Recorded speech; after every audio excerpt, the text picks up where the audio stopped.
We're back, Expert35. I'm your host, Gabriel Garcia.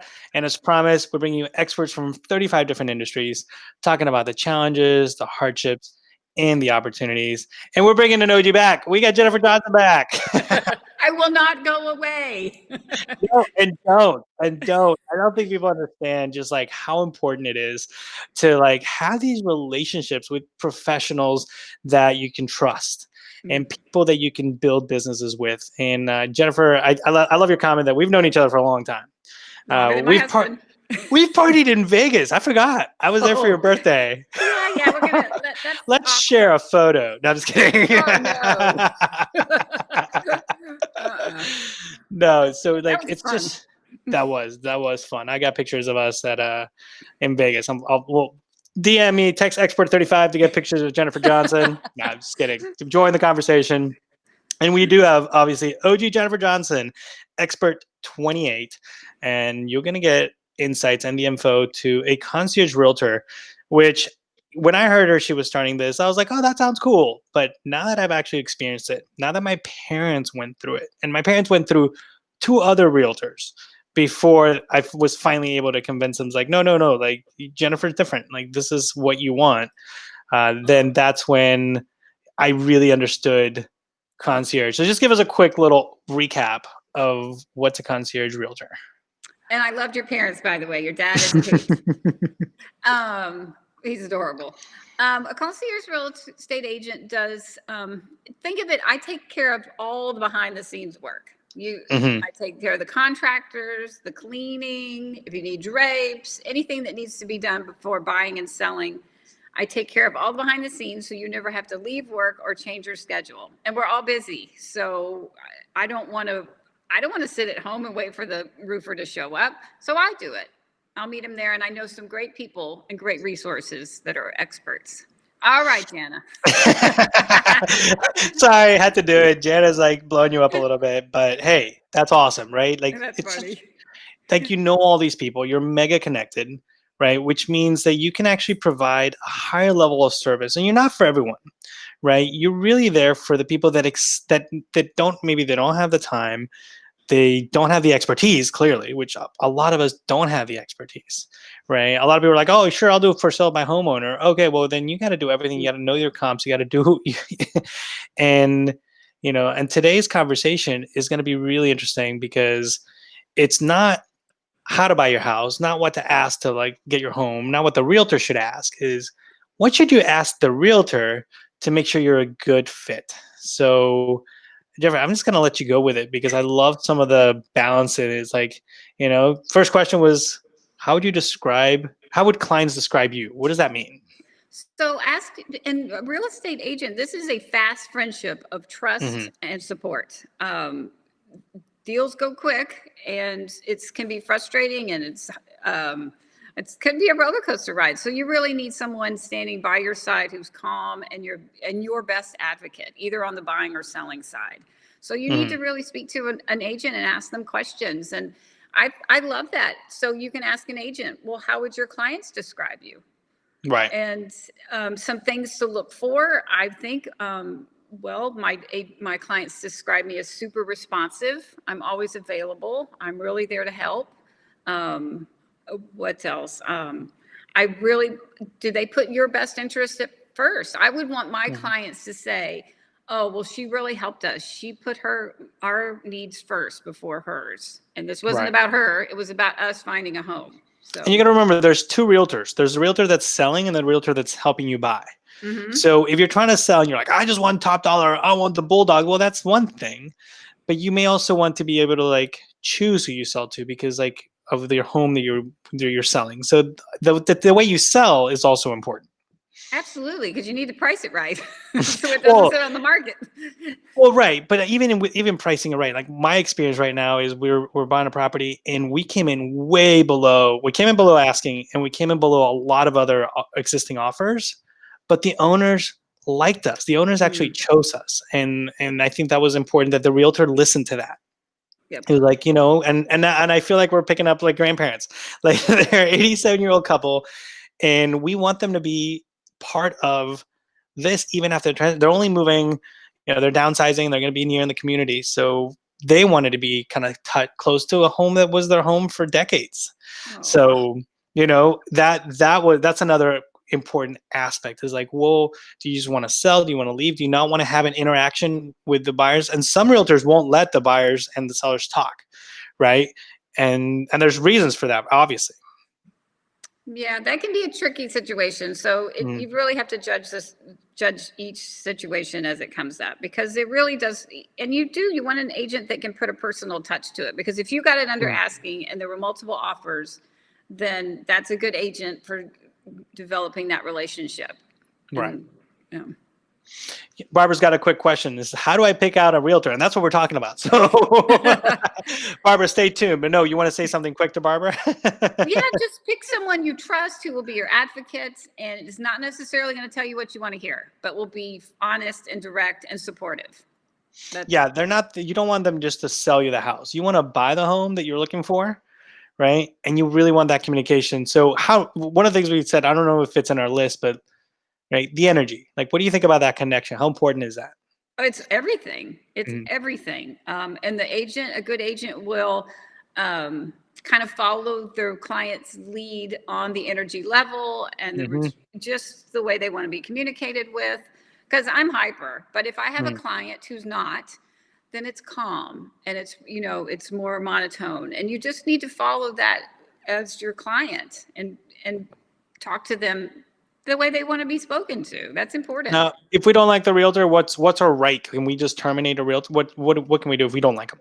You can terminate it. You can Mhm. say, I'm not happy with this relationship anymore. I think it would Mhm. be best if we separated ways. And you Nice. have every right as the buyer or seller to do that. This is your deal. This isn't an agent's Yeah. deal. This is the client's deal. And buying a home is like the single largest financial decision most people ever make. Yep. So pick a teammate that's going to be there. And this is a good segue into that question: who has been your worst client? I think that's a good way to kind of weed out some of these. So that's an interesting perspective. It's like, well, how long have you been in the business? How many deals do you do a week or a Hmm. year? So that you can look up. But if you ask an agent who's been your worst client and they tell Hmm. you, don't hire them. Only because that just brings negativity. You want someone who deflects the question. Every deal's challenging. Every client is different. Hmm. You work through goods and ups and downs. But if you've got an agent that really tells you about their worst client, Hmm. imagine what that agent is telling people about you. Right. And Right. on the other side, this is a very fiduciary relationship, and you do not want your agent leaking stuff to the other side because they can use that against you. It just, Sure. yeah. So, But you do want to know what's not a good fit. So maybe as long as they're political about it, you do want them to be honest. You just don't want them to be bad mouthing someone because they're probably doing it somewhere else. you're talking about Tammy's you. got a Yeah, exactly. Tammy's got a great question. She says she's selling her house and looking for a new one. Is it better to use the same realtor or should I use a different realtor? Oh, for each side of the deal? Yeah. Oh, actually, yeah. Should we use a different one for selling and buying? Yes. I say you use the same one because Mm-hmm. you've built a relationship, you've built the trust, you've built the understanding of what your needs are. Mm-hmm. So I would use it both for buying and selling. Unless that buyer there's another question is like, unless that person doesn't specialize in that area or like they're in a different part of this, like, would you want to get somebody local? Because like, what if you move into a different city? Oh, different city, absolutely. Yeah. But let your agent find an agent for you in that city. They'll do the homework and find an agent that you Yeah. will like and that you can work with. So, because they know you by now, so they know what works for you. How important is it to have somebody that's like works for a small brokerage firm or a large firm or is independent? Like, what do you see as those the value of each one? The bigger firms will have more people to do your open houses. Hmm. So if your agent isn't available, and that's very common that a lot of people fill in for different open houses. But I'm with Douglas Elliman now, and I love how it's boutiquey. It's about 100 agents. I've been one of the bigger firms, but a smaller firm to me has more marketing support, more technical support. You're Mm. part of a bigger family, part of a bigger think tank, as you will, and ideas. So, but I don't know if the customer really sees the difference. If you've got a good agent, you don't care what size their brokerage Right. is. So it's really more about the agent than, the back office, but we want to make sure that he has the experience. So this is a good question, right? Where do they specialize? If an agent should know, an agent's not going to know every neighborhood by the back from the back of hand. It's just too impossible. Houston, if we're talking Houston, it's just a huge area. I know your guy in the ranch area knew the ranches because it's a smaller community and it's Right. more concise. But there's not going to be an agent that knows every Houston neighborhood. So I'd like to concentrate inside the loop, just it's outside the loop with Memorial. But I'm also helping a lot of investors in these little hidden gem neighborhoods Right. that are fascinating to find. Call me, I found some.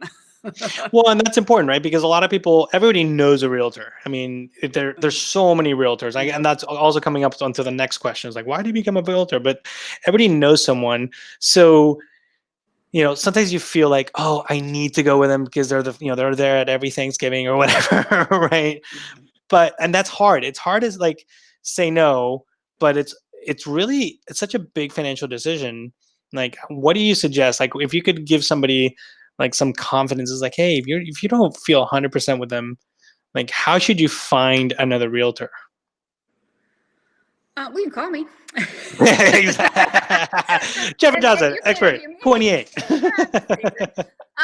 you have every right to back out. This is your deal. This is all about you. This is your home. And I found I would want my best friend to be my realtor because my best friend's not going to really. I think you need somebody more objective that can sit back and. Oh, Tammy, you're sweet.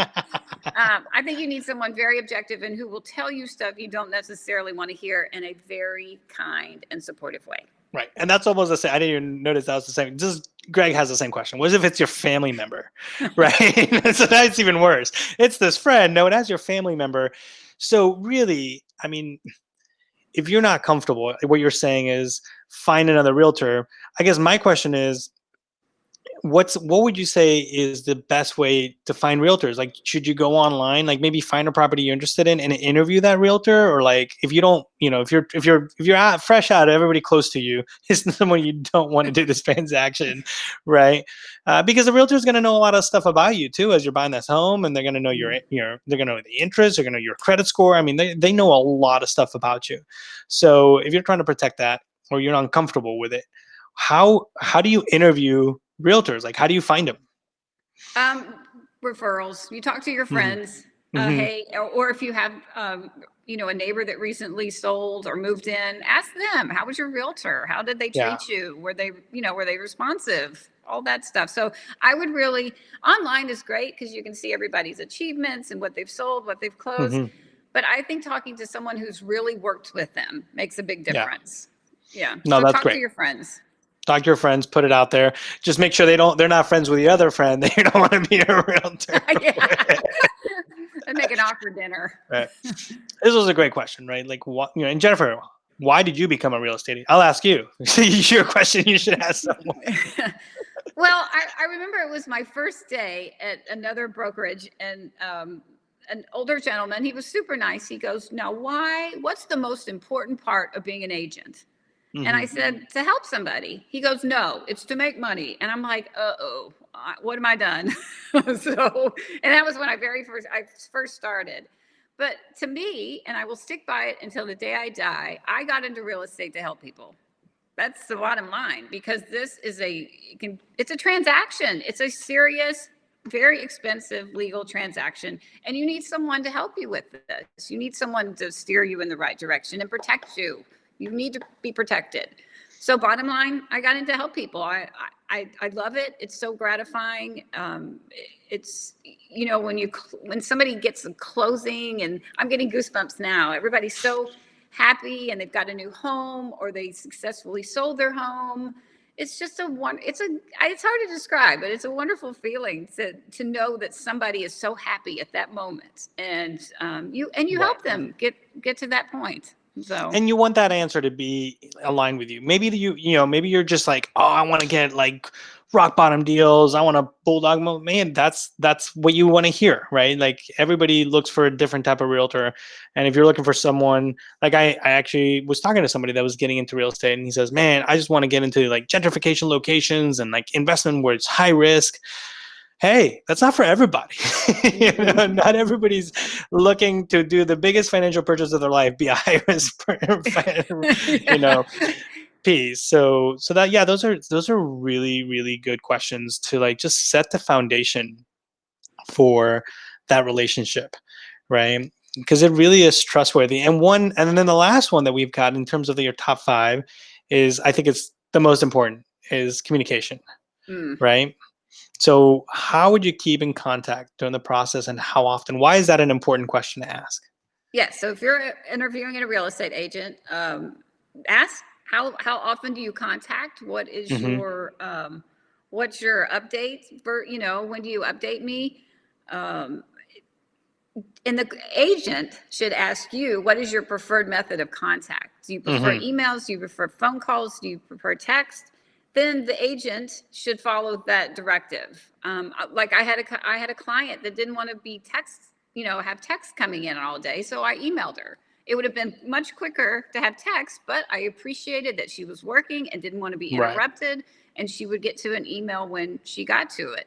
And that's fair. I appreciate that. So an agent will follow your directive on how you want to be communicated with.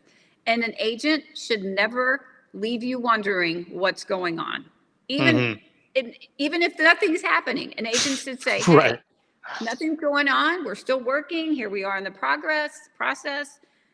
Just an update. People want to be kept in the loop. So Right. I think that's very important. Here's a good question. I think we can kind of get in there. It's like, should I, spend money? What if the agent's like, you need to change the this, and this, and you don't want that, right? So the question is, should I spend money in updating the kitchen before I'm ready to sell? But let's talk about both sides of it. Let's address Jana's question first. Jen, I thought you were on vacation. Yeah, apparently. Thanks for tuning in. Well, it depends. It's a case by case basis. Mm-hmm. If it's way outdated, and you can put kitchens and baths sell houses. We all know that. If you can put a little money into it, the rule is you can double your investment. If putting a $10,000 kitchen in will get you an extra $20,000, then it might be worth doing that. It just depends if you want to, if you're, if it's a hot market, if it's a competitive market, then you need to do everything to that house possible within, you don't want to overspend, but you need to make it market ready. Yeah, make it market ready, but also look at your finances. Yes. Right. And I think that's part of the whole interview process is, you're a concierge realtor, which you're great because if it's a property and you're trying to get it done, you will get all those pieces done for the client. And you've already established that relationship. Like, hey, the plumber needs to be there. This kitchen needs to be up, boom, boom, boom. You'll take care of that. I think if somebody's, more in a position of like, what, like I just need to get this property off my hands, then it may be more of a price point than an upgrade, right? So I think every case is different, right? And like I said, the market. Now let's talk about the market. I mean, the market is really hot for homes right now. Interest rates are still super low. So what do you see in terms of the the opportunities in Houston right now? I will say it until the day I die. We are we're very well protected from the economy. We're not in a we're so diversified in industry, and we have every sort of international flair in the city. So we're very lucky to live here. There's a good influence. So it is a good market to buy and sell. We were in a little hidden gem neighborhood. Oh my God, I'm so excited I found it. And the houses are flying off 7 days because it's a hot investment area. And that's why the realtor is important, is because the realtor can find these spots for you. They're doing the work. They know, especially if they specialize, they know how to find these deals for you, but they also help you through the process. I mean, it's a license that you have to get. You help them through title work. You help them through the contract. You make sure that these contracts protecting them in terms of inspections, and you help them through that whole process, right, Jennifer? Absolutely. And a good agent does. And a good agent should show up to the inspection. Mm-hmm. They don't have to be there the whole time, but they need to walk through with the inspector about Right. what's going on with the house. What So, do you think about an agent that offers you like, oh, I'll give you 1% back, or immediately? What do you think about that type of approach? Is that a red flag? so if someone, so the agent's going to give the buyer or seller, and Mm-hmm. the seller, and I don't know. An agent earns every penny of their Yeah. money. And that's, I So, think, and especially like some of the times you can't give commissions unless both people are brokers, right? So looking for discount agents isn't the right way to go about it. Like, you're going to get what you pay for, right? If you're, in our case, I actually ended up even getting a real estate lawyer just to help the title company. And thank God he's involved, and it's worth every penny. And I may not even, even if I don't buy the property, I still invest in that money, because you want to make sure you know what you're getting. yes. And that's really a lot of times in metropolitan areas. That's what you're doing as a realtor, is you're helping make sure the buyer is getting exactly what they're looking for, and that there's no surprises, right? Absolutely. It's funny. I went to look at I've got an out of town client, and I went to look at a house, Mm-hmm. and I drove down the street, and I'm like, I'm not letting you buy here. Sorry. Not going to do it. Totally. One of the best things ever is I love realtors that'll be like, hey, I walked the neighborhood at night. Hey, I was here. Hey, I talked to the neighbor. Because they'll do those things. So they want to know. You got to find out things that you won't know until you're there. Right. And if they specialize in the neighborhood, they can really tell you, like, not this, not that, but yes, this, and great piece. Well, Jennifer, my favorite part of the show, your least favorite part of the show. That means it's over. 3 things we should do now, especially when trying to get a realtor involved. Okay, so 3 things to do. Interviews realtors. That is absolute. You're right. You are not obligated to anyone. Mm-hmm. So do your homework. If you like somebody, so my thing is interview. Trust your gut.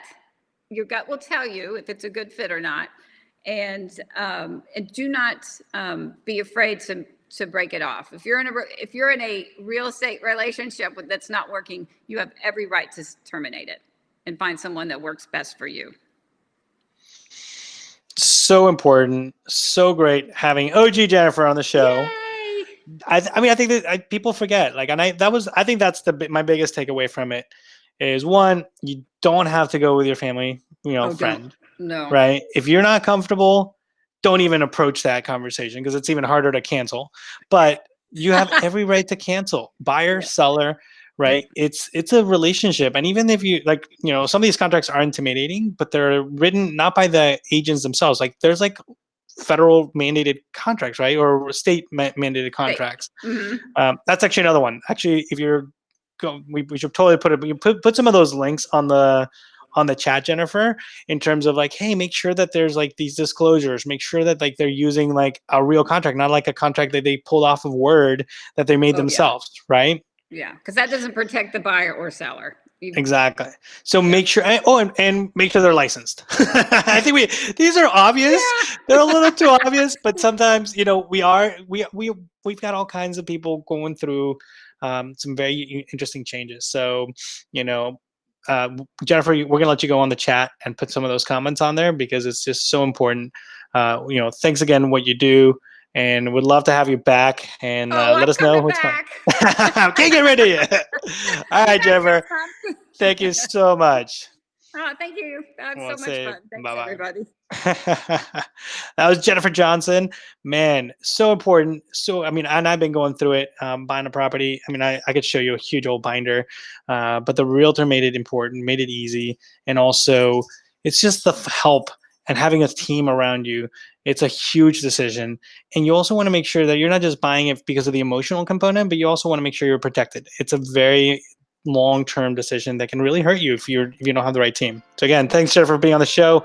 We'll see you guys soon on Expert35. During difficult times, we collaborate at Expert35. This is for a better tomorrow and a better today. Let's come together and together we will find a way. You got questions, we got solutions. You got problems, we got resolutions.